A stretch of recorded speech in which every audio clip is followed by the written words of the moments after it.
We have Representative Demi Busada Cabrera, who authored the legislation that we're going to talk about today. Our FDOT Secretary, Jared Perdue. Florida Turnpike Executive Director, Nicole LaCorey. And then you're going to hear from one of our residents, Deborah Fernandez, small business owner and mom here in Fort Lauderdale. And so why are we here? Well, in September, I was down in South Florida. I think we were in, I know we were in Miami-Dade. Were you in Sweetwater, or where, do you guys remember? Some of you guys remember. Was it Sweetwater? So we were down there, and we had announced, we were in the process of announcing a number of initiatives designed to relieve the burden of inflation on Floridians. And if you think, like they said, oh, it's only 7.1%, well, that's still higher than it's ever been in a long time before the last year and a half. And so this has been really, really significant for a lot of folks. We did in last budget, we did a lot of great tax relief for people. We've been working on different ways that we were able to make a difference. But one of the things that we knew that we could make a difference on for people, because when you have inflation, you can decide, well, maybe I'll do without this or do without that. But there's certain things that you just got to do. So, when you go to work, the gas, you pay for the gas, right? So we did a gas tax holiday. When you're going to work in places in many of our metro areas like Southern Florida, Orlando, some of those, you get hit with tolls as you're going to and from work every day. And so we said one of the things that we can do to really make a difference for people, to alleviate the burden of what you're seeing with the inflation, is to do some major toll relief for our commuters. And so I came down to South Florida 3 months ago, September, and I said,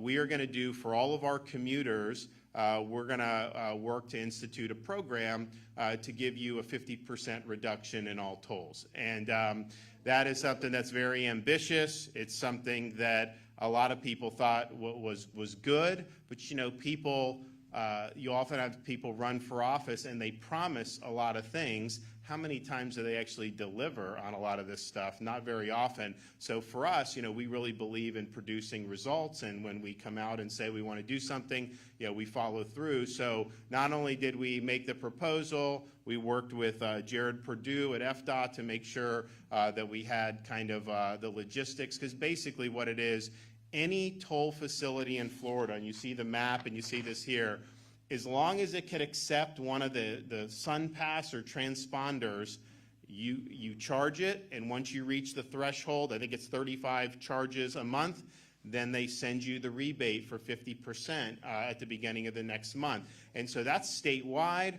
Not all of this is run by FDOT, so they're working with the other expressway authorities for them to implement this program, but they're going to do it. And so you're going to end up in a situation, we've got folks, particularly in Southern Florida, that spend more in tolls in a month than they do paying for their car loan. Hundreds of dollars. Some people pay $400 or $500 on tolls. Many people pay $200, $250 on tolls. So you're going to end up in a situation, this is going to be $500 million of toll relief for commuters in the state of Florida.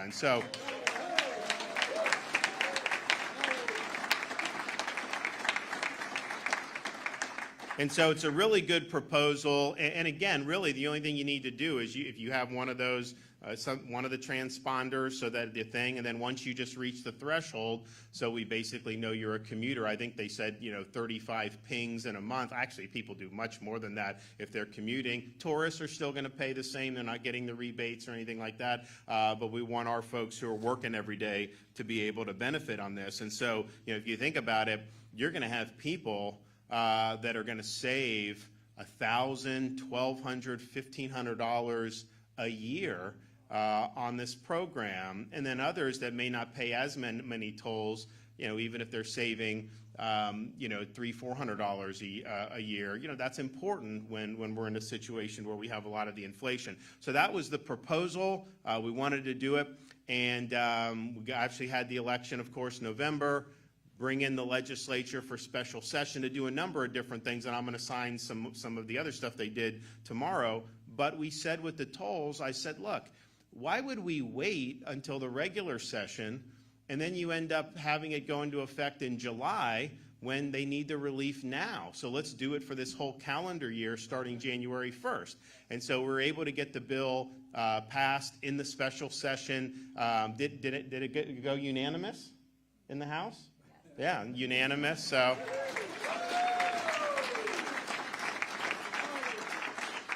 So we got both Republicans, and the Democrats. Not very many Democrats up in Tallahassee anymore, but we're happy to have their support on this. So we got it, and we got it through, and so I'm going to be signing it momentarily. But SunPass, Easy Pass. If you're somebody that's doing this and you don't have that, get that so you can participate in this program. And then all that'll happen is month ends. If you meet the threshold, they calculate it, and then they'll put a credit on your bill for 50% of the total tolls that you did the month before. And so you'll start to see the credit appear in February, and then it'll be every month thereafter all the way for the entire calendar year. So we're excited about doing this. I mean, if you think about our state has been able to outpace the nation on issue after issue, particularly when it comes to the economy, particularly when it comes to running elections. I mean, you name it. Education. And so we're happy that there's a lot of interest in investing in Florida. We're happy that there's a lot of opportunity in Florida. We're happy that our states run much better than a lot of these other states that have driven a lot of their residents out of their states because of mismanagement. But at the same time, as much as we are this little fiefdom of freedom down tucked away in southeastern part of the United States, we have to deal with federal policies. We have to deal with what the Fed is doing by raising interest rates. We got to deal with all the inflationary spending that Congress has been doing. And so we're taking action to be able to protect people from that as best we can. And so I'm happy that we were able to deliver on yet another promise that we made. And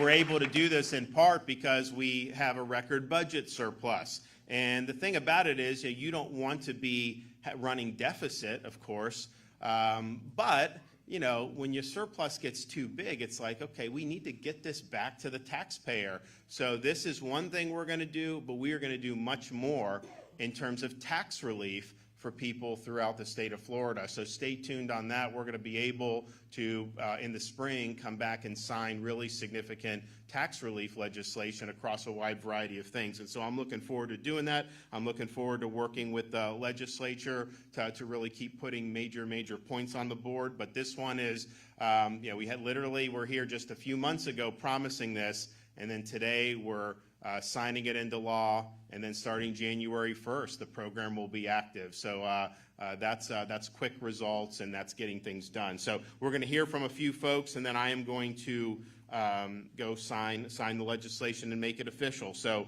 we'll hear from our FDOT Secretary, Jared Perdue.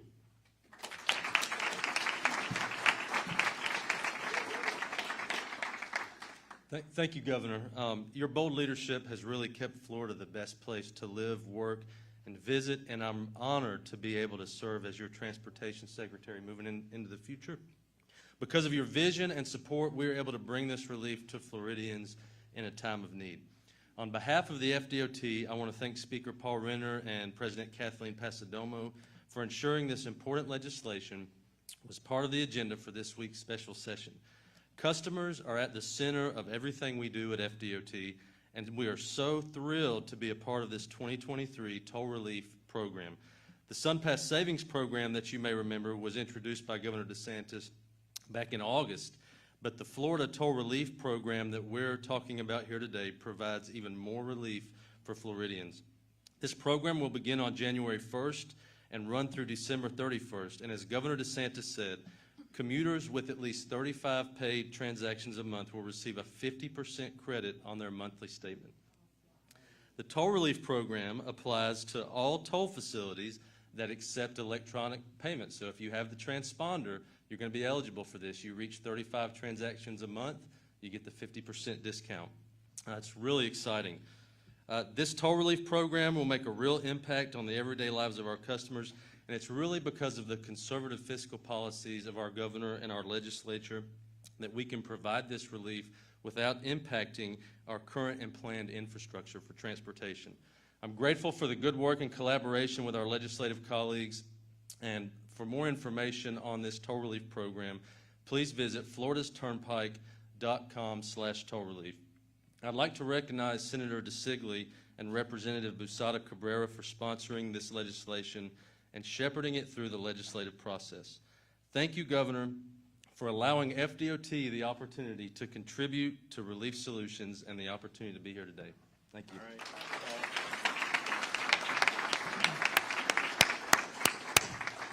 Well, we find ourselves in a situation with an affordability crisis that was not of our own making. We have a federal government that borrows and spends trillions of dollars and puts us further and further in debt and creates an inflationary situation that we're in today. But in Florida, we're going to address those affordability issues, and today is only the first of many instances in which we're going to bring relief to working men and women who don't have the luxury of sitting at home and zooming into work every day. They have to get in a car and go to work to make this economy work and to help keep Florida the great state that it is. And so I am very proud of the work that Representative Demi Busada Cabrera did to bring this bill through the House committees and to the House floor successfully, and commend her and the other members of our delegation here in South Florida that this meant so much to. First and foremost, though, I want to say that this governor cares passionately about this bill, and his priority is, again, those working men and women who are getting crushed by the inflation that's being driven by Washington, D.C., and recognizes that with every way possible, we have to make sure we're bringing relief to the men and women of Florida. And so I promise you, in this legislature, and the governor's alluded to some tax relief and other things, we are just getting started.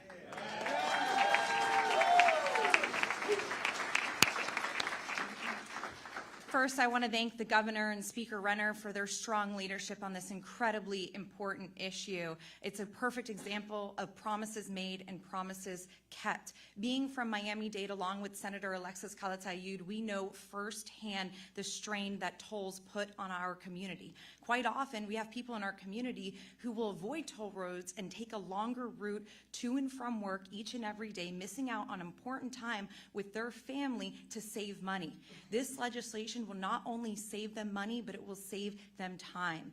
Our workers and commuters fuel our economy, and this will put more money back into their pockets. Thank you. Oh, and we also have Deborah, and I forgot, Alexis was not on, so Alexis is here too, one of our new state senators. So thank you for coming. All right, Deborah Fernandez. Thank you, Governor, for bringing relief into families like mine. Good morning, everyone. My name is Deborah Fernandez. I am a mother to a 2-year-old, a wife, and a business owner, and 22 years old. Alongside my husband, during the pandemic while we were pregnant, we decided to start our own business in order to help other small business owners get their goods into multiple marketplaces as well as trading shows. Before my son became one, I started noticing developmental delays and made the decision to seek for immediate intervention. After looking everywhere for the right place, we found it. Unfortunately, an hour away from our home.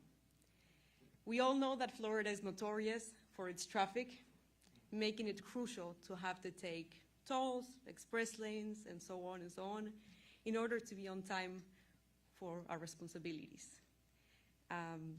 Our commutes daily range from Fort Lauderdale to Aventura, to Hialeah, and twice weekly to Coral Gables for our son's appointments, bringing us up to a monthly average of hundreds of dollars in tolls.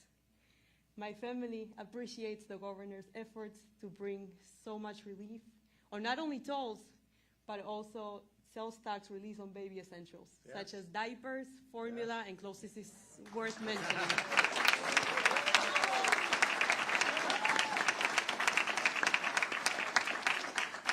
We're extremely grateful that our governor is on our side, helping families like me and yours. Thank you for your time. Thank you. All right, we're going to make it official right now.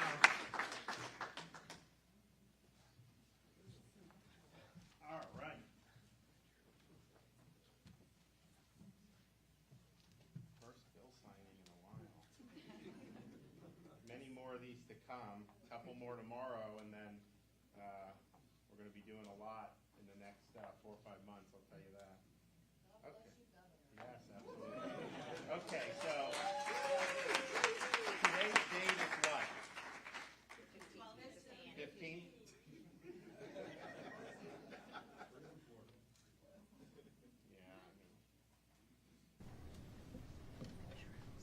Pull the trigger on those Amazon Christmas orders, otherwise can't get there in time.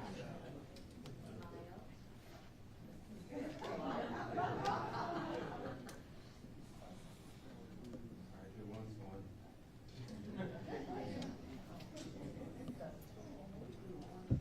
Anyone else?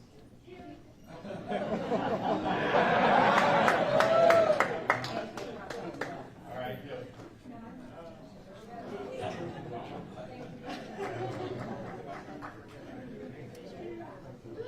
All right, here it is.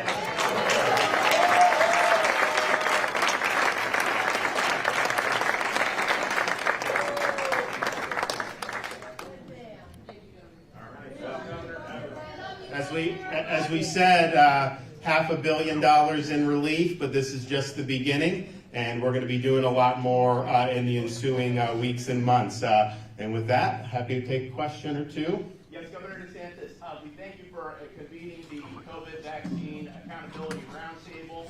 And I asked, there were public officials like the mayor of Orlando, the supervisor of elections down here that implemented vaccine mandates for public employees. Will those public officials also be held accountable? And will you also be looking into the hospitals and their protocols that may have contributed to death as well?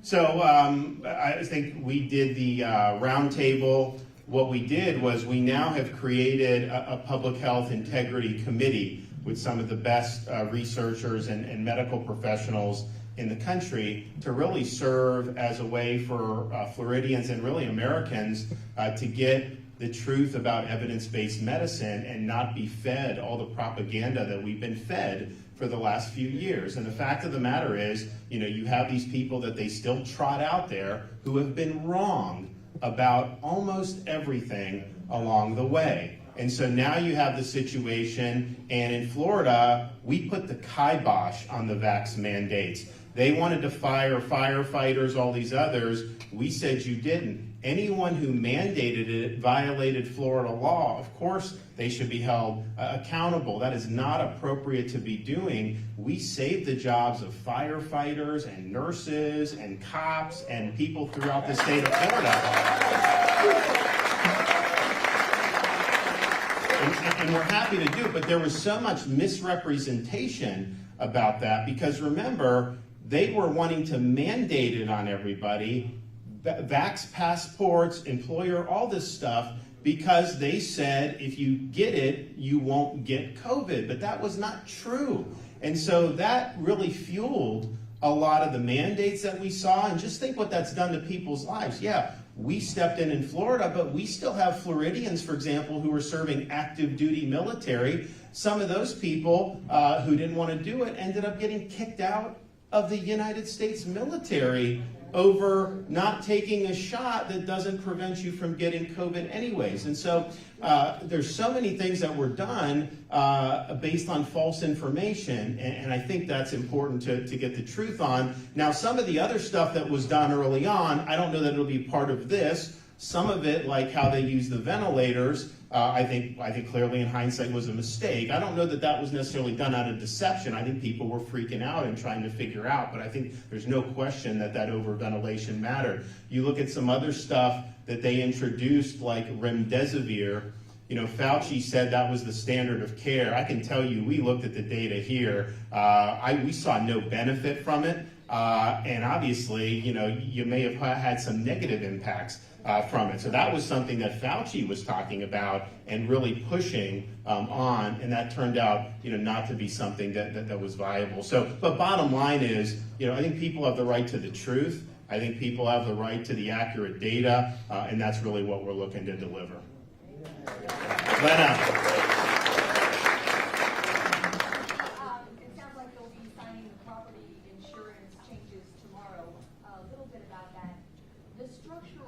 changes in place in the bill, the long-term changes. A lot of people in our neck of the woods talking about more immediate relief, and especially with the surpluses that the state has right now. Do you foresee any way in the next couple of months, maybe session, providing more immediate relief to people paying those premiums who may not be able to meet those increases? So they did a big property insurance reform bill just yesterday, passed it out of the House, and we've obviously seen a lot of problems for a long time in Florida.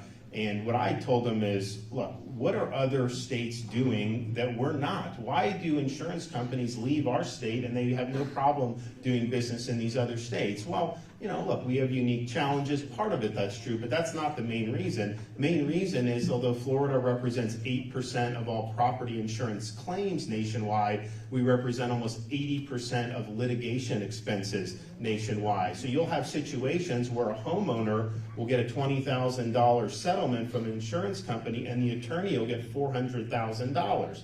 There was one case where the homeowner got $50,000, and this ended up going into the courts, but the attorney got over $1 million on that. And so we're one of the only states that really facilitates those types of lawsuits and showers a lot of attorney's fees. Almost no other state does that. And then the question is okay, if you want to have stable insurance costs, how is that litigation helping you as a consumer? Because if the policyholder's getting 20 grand and the attorney's getting 400 grand, that isn't necessarily helping the consumer, I can tell you that. So what they were able to do is realign Florida. They did a lot in the bill, but I think that's the most important. Realign Florida to be more reflective of insurance markets in other states that don't have the significant litigation problems that we have. I can tell you this. In terms of immediate, you will see more people be willing to write policies in Florida because of what we did. I think there were probably some of the reinsurers that were going to leave Florida entirely. Now, I think you're probably going to have a lot of them stay and offer coverage for the companies. So I think you'll see an effect on that. We've also did things last special session in May. We did the My Safe Florida Home program where we this money's available. People can get grants to make improvements to their homes, and then they do get a reduction in their premiums. And so that would be something that we would fund more of if there is the demand for it. We still have money available for that, so people can go sign up for it and try to do it. But anyone that tells you there's some type of easy fix, you just turn the key and everything's going to all of a sudden be hunky-dory. There's a lot of, I think, bad policies that have been done over the years that have kind of built. And so now we're in a situation of trying to land this in a way that's going to be stable and where people are going to be able to actually afford. And so I think what they did was really far-reaching. I think it's going to have a positive impact, but absolutely we'll look in the spring. We'll see what the market looks like then. It could be something that we address further. Anybody else? Yes, sir. Are you willing to take the lead regarding a heartbeat bill for Florida? I'm willing to sign great life legislation. That's what I've always said I would do.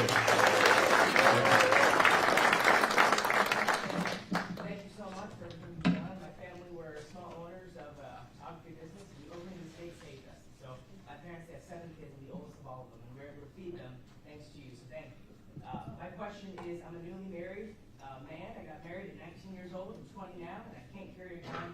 I'm not in public to protect my wife. So we want to have kids soon. Thank you for the lowering the taxes and everything on the diapers and all that. So that's going to be great. But I want to be able to protect my wife and my family. Are you going to be able to pass constitutional carry now that we own the Florida Congress? Well, we've had majorities the whole time. I mean, I'll let Paul answer that because I'm ready. So are you guys going to do it? Yes. Okay, there you go. So, all right. Thanks, everybody.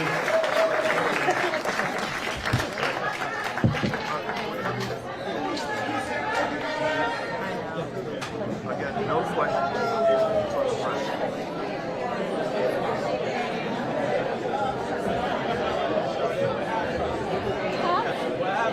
Well, it was the same question. He just wanted me to keep going. It is crazy that they allow that blogger and these people to ask questions. Thank you. And not that. What's your name?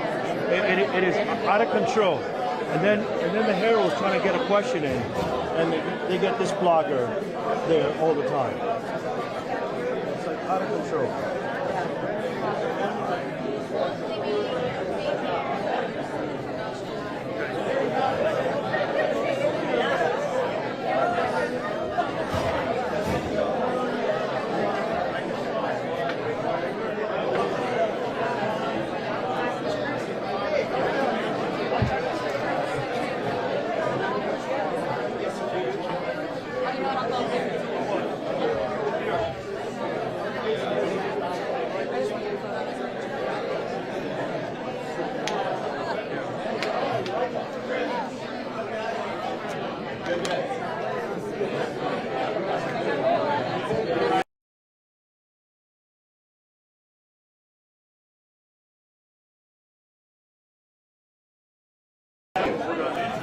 Yeah. Wait, is the mic still on? Oh, yeah. Yes, we will be casting constitutional carry. Video.